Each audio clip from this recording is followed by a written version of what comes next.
सपा प्रमुख अखिलेश यादव अक्सर ही कई मुद्दों को लेकर बीजेपी पर हमलावर नजर आते हैं, जिससे मोदी सरकार पर उठने वाले सवालों को रफ्तार मिल जाती है।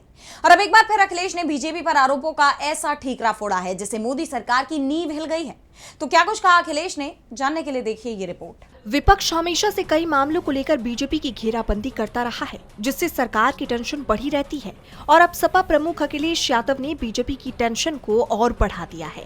उन्होंने महिला आरक्षण कानून को लेकर केंद्र सरकार पर बड़ा आरोप लगाते हुए कहा, ये कोई नई बात है, भाजपाई ऐसा ही काम करते हैं। भाजपाई जब उनके के पास कोई जवाब नहीं होता तो एफआईआर का सहारा लेते हैं, पुलिस का सहारा लेते हैं। लेकिन बंबई की जनता ने देखा होगा या पूरे देश के लोगों ने देखा होगा, कम से कम एक बहादुर महिला तो है, और कम से कम भारतीय जनता पार्टी के लोगों को उसका सम्मान करना चाहिए। इसलिए सम्मान करना चाहिए, कम से कम वो अपने हक अधिकार के लिए लड़ तो रही है, कम से कम आवाज तो उठा रही है ऐसी महिला। सोचिए अगर उसकी आवाज दबा रहे हैं, इसका मतलब आरक्षण, इनको हक अधिकार की नियत नहीं है, इनके मन में खोट है वोट के लिए, इसलिए आरक्षण ला रहे हैं। ये महिलाओं का संरक्षण नहीं चाहते हैं। अखिलेश यही नहीं रुके, उन्होंने बिजली बढ़ाने को लेकर सरकार पर तंज कसते हुए कहा, सरकार से पूछो बिजली आपने कितनी बनाई है, बता दो 10 साल में।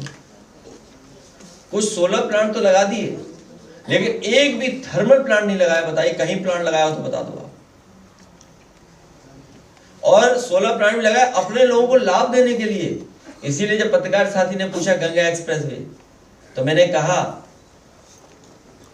कि ये पॉलिसी अच्छी है, चलती रहनी चाहिए, इसी से और भी एक्सप्रेस वे बनने चाहिए। तो बिजली का कारखाना एक नहीं लगाया सरकार ने, बताओ कौन सा लगाया। केवल स्मार्ट मीटर से लोगों को परेशान कर रहे हैं, गरीब जनता को परेशान कर रहे हैं। इतना ही नहीं, सपा प्रमुख ने पहलगाम हमले का भी जिक्र किया और मोदी सरकार पर जमकर बरसे। उन्होंने कहा कि पहलगाम के शहीदों को कितना सम्मान दे दिया बीजेपी वालों ने, पुलवामा के शहीदों को कितना सम्मान दिया। सरकार के लोग उस पीड़ित परिवार से दोबारा मिले ही नहीं, जो आश्वासन सरकार ने दिया था वो भी पूरा नहीं किया गया। और आखिर में अखिलेश ने बंगाल चुनाव को लेकर बड़ा दावा किया। उन्होंने कहा कि बंगाल में ममता बनर्जी की ऐतिहासिक जीत होने जा रही है।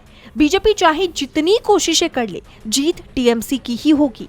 डीबी लाइव की रिपोर्ट। हमारे चैनल से जुड़े रहने के लिए YouTube पर टाइप करें डीबी लाइव, सब्सक्राइब बटन को क्लिक करें और बेल आइकन को दबाना न भूलें ताकि खबरें आप तक पहुंचती रहें। देखते रहिए डीबी लाइव, क्योंकि यहाँ हैं खबरें लगातार।